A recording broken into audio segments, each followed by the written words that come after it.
Günnäwer Ukrainada Malayziýanyň ýolagçy sorunun urulup ýykylan ýeri munyň ýazady esli wagtdary görmänni. Bu ýere kontrolly edýän orsiýetçi separatistler 16-njy ýylda bu töwerege 8 sany bronly tehnikany we bir topar söwüşji berdi. Olaryň maksady bu ýerdäki betbaçylygyň ertesi berilenjek ýyl dönümine geçiriljek parada taýýarlyk görmekden ibaratdy.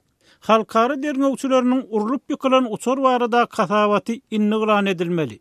Emma sılıp çıkan maglumatlardan belli bolşuna göre taslama netijeler uçuryň Orsiýet tarapyndan berilen yer asman raketasy bilen urulup ýykylanlygyna syrykýar. Bu hadisede 298 adam wepat bolupdy. Owganistanyň prezidenti Ashraf Ghani Ramazan orada aýynyň soňundaky bayramçylygy gowuşgunsyz parahatçylyk prosesine ýene bir iteri bermek üçin ulandy. Owganistanyň kanun küçüklügi soňlamagyň ýeketek ýolunyň Taliban bilen gepleşik geçirmekdedigini ýylan etmek bilen ol Talibanyň lideri Molla Omar parahatçylyk planyny gollaw üçin sag bolsun aýtdy. Owgan hökümetiniň Taliban bilen geçirýän resmi parahatçylyk gepleşikleri Pakistanyň 7-nji ýylda başlandy.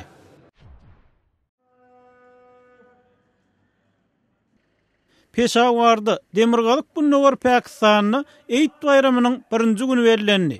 Resmi bolmadyk Aý görüş komiteti Peşawarda ağzyndan 11 adam täze Şawwal aýyny gördüm diýenden soň Eid bayramynyň başlananlygyny ýylan etdi.